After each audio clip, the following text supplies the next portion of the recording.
El silencio que habita en las plazas de Tikal no es un silencio vacío, sino uno cargado de ecos vibrantes que la selva guatemalteca ha intentado sofocar durante milenios. Caminar hoy entre las imponentes crestas de sus templos, que emergen del denso dosel verde como gigantes de piedra cansados de vigilar el tiempo, es enfrentarse a una de las preguntas más inquietantes de la humanidad. ¿Cómo puede una metrópoli tan vibrante, llena de arte sofisticado y poder político, transformarse en un desierto de musgo y raíces entrelazadas? Lo mismo ocurre en las laberínticas estructuras de Angkor Wat, en Camboya, donde los rostros de piedra parecen observar con una calma gélida e indiferente, como el bosque reclama lo que alguna vez fue el centro administrativo del mundo. Estas ruinas no son simplemente monumentos a la grandeza, sino metáforas visuales de un colapso que desafía nuestra comprensión moderna del progreso. A menudo, el término civilización perdida evoca desapariciones mágicas o portales hacia lo desconocido, pero la ciencia nos ofrece una perspectiva mucho más cruda, técnica y fascinante. Para un arqueólogo o un historiador, una civilización no se pierde físicamente en el sentido de que sus habitantes se desvanezcan en el aire de un día para otro. Lo que ocurre es un fenómeno complejo, un cese abrupto de los registros administrativos y un abandono masivo de los centros urbanos principales. Es el momento crítico en que las piedras dejan de ser talladas con los nombres de los gobernantes y los campos de cultivo dejan de ser gestionados por una autoridad centralizada. La cultura no desaparece del todo, sino que se fragmenta y se transforma, alejándose de los grandes palacios estatales hacia formas de vida mucho más dispersas, rurales y resilientes ante los cambios del entorno. Para reconstruir este complejo rompecabezas histórico, el investigador moderno utiliza una caja de herramientas tecnológica que parece sacada de la ciencia ficción. La datación por radiocarbono, o C14, es nuestra brújula indispensable en el tiempo, permitiendo establecer cronologías precisas mediante el análisis de restos orgánicos. Si el C14 nos indica cuándo ocurrieron los hechos, la tecnología LIDAR nos revela con asombrosa claridad el dónde. Mediante el escaneo láser desde aviones, esta técnica ha desnudado el suelo de las selvas más hostiles, revelando ciudades enteras, calzadas ceremoniales y sistemas de riego kilométricos que antes eran totalmente invisibles al ojo humano. Gracias al LIDAR, hoy sabemos que la densidad poblacional antigua era inmensamente superior a lo imaginado originalmente por los expertos.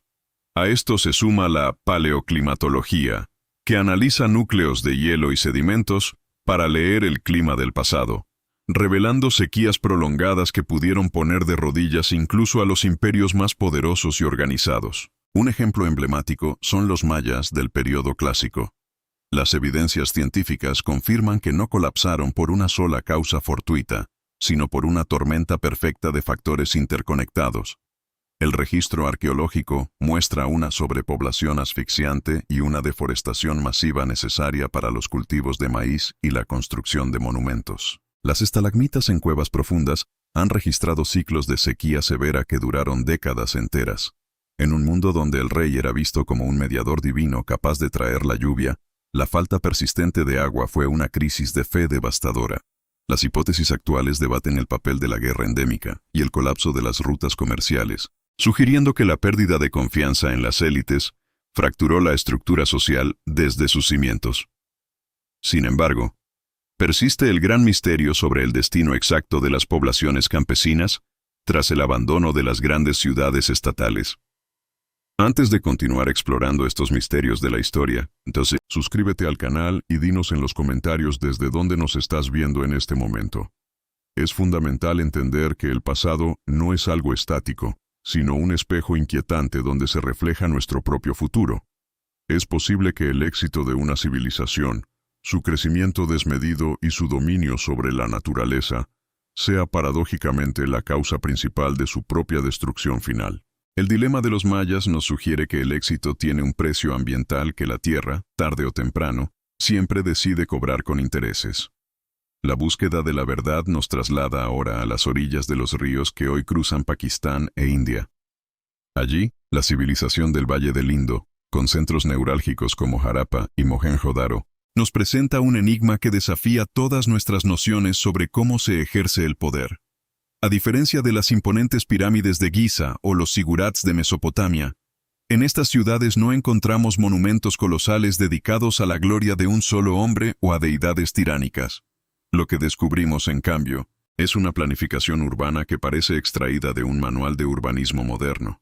Calles perfectamente trazadas en ángulos rectos, sistemas de drenaje subterráneo que superaban con creces a cualquier ciudad europea, hasta bien entrada la revolución industrial, y una uniformidad en el tamaño de los ladrillos que sugiere una estandarización administrativa sin precedentes en el mundo antiguo. Sin embargo, bajo este orden milimétrico, se escondía una vulnerabilidad geográfica letal.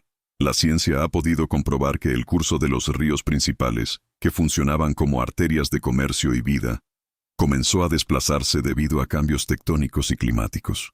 El debilitamiento del monzón no fue un evento súbito, sino una agonía lenta que desestabilizó la base económica de una sociedad que dependía del equilibrio hídrico para alimentar a sus miles de ciudadanos.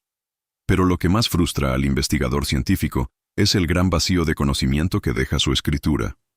A pesar de haber recuperado miles de sellos con inscripciones, el lenguaje del Indo sigue siendo un código cerrado que nadie ha logrado descifrar.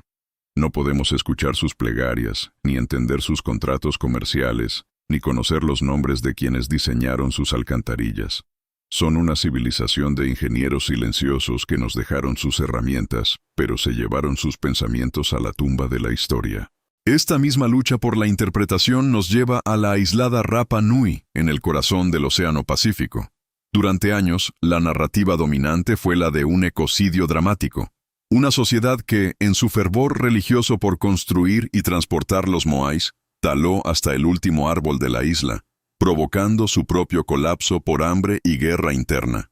Sin embargo, la arqueología moderna ha comenzado a desmitificar este relato de suicidio ambiental que tanto ha resonado en nuestra cultura contemporánea. Las evidencias materiales más recientes, analizadas con técnicas de microscopía de alta resolución y estudios químicos de los suelos, sugieren una realidad mucho más matizada y, en cierto modo, heroica. Los habitantes de Rapa Nui no fueron víctimas de su propia falta de previsión, sino auténticos maestros de la resiliencia en un entorno extremo. Ante la pérdida de los bosques, transformaron el paisaje en una sofisticada red de jardines de piedra, una técnica ingeniosa que utilizaba rocas volcánicas para retener la humedad del suelo y proteger las plantas de los vientos salinos.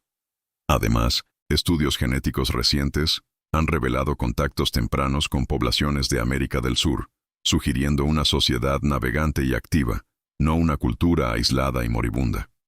Los moais no fueron la causa de su ruina, sino el pegamento social que mantuvo unida a una comunidad que luchaba contra límites geográficos casi imposibles. La verdadera tragedia de Rapa Nui no fue la supuesta tala indiscriminada, sino la llegada de factores externos traumáticos en siglos posteriores que quebraron la continuidad de una cultura que ya había demostrado una capacidad de adaptación asombrosa ante el cambio climático local. Mientras tanto, en las tierras áridas del suroeste de lo que hoy es Estados Unidos, los Anasazi, o pueblo ancestral, enfrentaban su propio destino en los espectaculares complejos de Mesa Verde. Hacia finales del siglo XIII, estas viviendas multifamiliares construidas con precisión en el abrigo de los acantilados fueron abandonadas con una celeridad que todavía nos estremece al observar las habitaciones vacías. Los restos arqueológicos muestran hogares donde las herramientas de molienda y los delicados cuencos de cerámica quedaron en su lugar, como si sus dueños esperaran regresar tras una breve ausencia. Pero nunca volvieron. La hipótesis científica más sólida combina la evidencia climática de la Gran Sequía, un fenómeno devastador registrado con precisión en los anillos de crecimiento de los árboles, con una creciente tensión social interna. La escasez extrema de recursos convirtió la antigua cooperación en conflicto abierto, y las pruebas de muros defensivos y señales de violencia indican que la estructura social simplemente se fracturó bajo el peso del hambre y el miedo. Lo que antes veíamos simplemente como una desaparición misteriosa, hoy lo entendemos como una migración masiva y estratégica hacia el sur. Toda esta evidencia acumulada genera una tensión intelectual fascinante en la arqueología contemporánea. Estamos dejando de ver el concepto de colapso como un fin absoluto y empezamos a comprenderlo como una transformación radical de las estructuras de poder. La arqueología actual cuestiona la idea de la extinción total, sugiriendo que lo que vemos hoy como ruinas silenciosas son en realidad las huellas de decisiones humanas difíciles, la elección consciente de abandonar un sistema que ya no funcionaba en favor de la supervivencia biológica y cultural.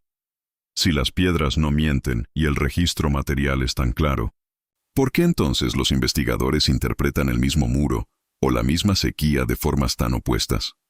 La respuesta reside en que el dato arqueológico es solo la mitad de la historia.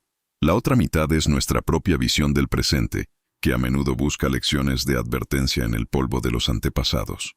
Esta ambigüedad nos prepara para la reflexión más profunda que abordaremos a continuación. Si el colapso no es el fin, sino un cambio de estado, ¿qué parte de la esencia humana sobrevive cuando las ciudades finalmente callan y la genética toma el relevo de la piedra?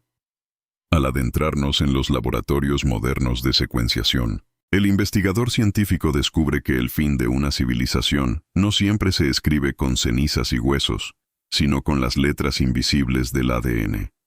La genética se ha consolidado como el archivo histórico definitivo, un registro que no puede ser erosionado por el viento implacable ni sepultado bajo las dunas del desierto.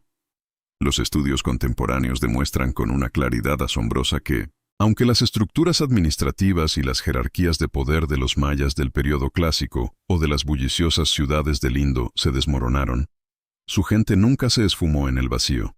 La continuidad biológica ha triunfado de manera silenciosa sobre la ruptura institucional. Hoy tenemos la certeza de que los descendientes directos de aquellos que un día abandonaron las plazas de Tikal o las calles de Harappa caminan entre nosotros en la actualidad, integrados en poblaciones diversas pero portando en sus propias células la herencia indestructible de los antiguos arquitectos de pirámides y los maestros del urbanismo temprano.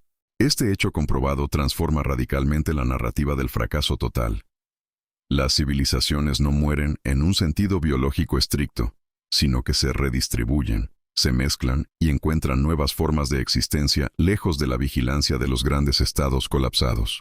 Esta realidad nos obliga a realizar una reevaluación profunda sobre qué entendemos realmente por la palabra colapso. En lugar de una extinción catastrófica, la evidencia material sugiere una transformación hacia niveles de organización social mucho menos vulnerables y más sostenibles. Cuando un sistema se vuelve excesivamente complejo, rígido y dependiente de una burocracia centralizada, cualquier presión externa mínima lo quiebra. Lo que a menudo interpretamos como una caída apocalíptica suele ser, en realidad, una simplificación estratégica necesaria para garantizar la supervivencia del grupo humano.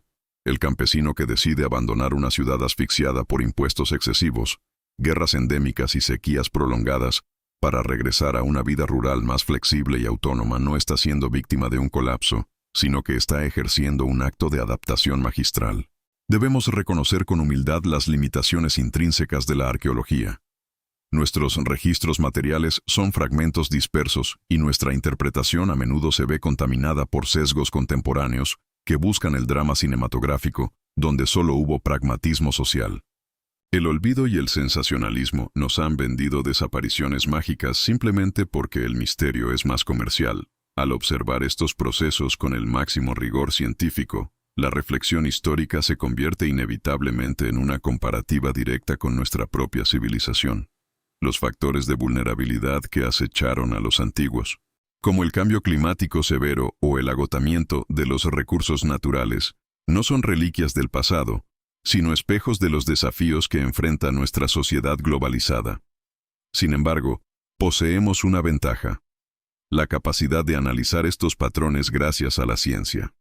Aquí es donde el compromiso con la verdad debe imponerse sobre las teorías conspiratorias que intentan oscurecer el ingenio humano. Atribuir los logros o las crisis del pasado a fuerzas fantásticas es un insulto a la resiliencia de nuestra especie. El verdadero misterio no es cómo desaparecieron, sino cómo prosperaron durante siglos bajo condiciones que hoy nos parecerían insoportables. Finalmente nos queda plantearnos una pregunta inquietante. ¿Qué rastros dejaría nuestra propia sociedad si colapsara hoy?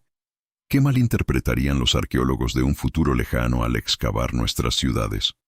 Quizás verían nuestros centros comerciales como templos dedicados a deidades extrañas, o nuestras redes de fibra óptica como un sistema circulatorio de una criatura mecánica. Lo que hoy consideramos eterno es, en realidad, tan frágil como las estalagmitas que registraron las sequías de los mayas. La historia nos enseña que el legado más duradero no es el acero, sino la adaptabilidad que nos ha permitido cruzar los milenios. Las ruinas no son monumentos al fracaso, sino cicatrices de un proceso evolutivo que aún continúa. Al cerrar este recorrido por las civilizaciones perdidas, queremos invitarte a la reflexión. ¿Qué descubrimiento arqueológico consideras que ha cambiado más tu visión del pasado? ¿Crees que estamos destinados a repetir los ciclos de auge y caída, o hemos aprendido lo suficiente? Déjanos tu opinión en los comentarios y suscríbete para seguir explorando los enigmas del pasado con la luz de la evidencia. Juntos, seguiremos rescatando del olvido las verdades que el tiempo ocultó bajo el polvo de los siglos, aprendiendo de quienes nos precedieron para construir un futuro más consciente.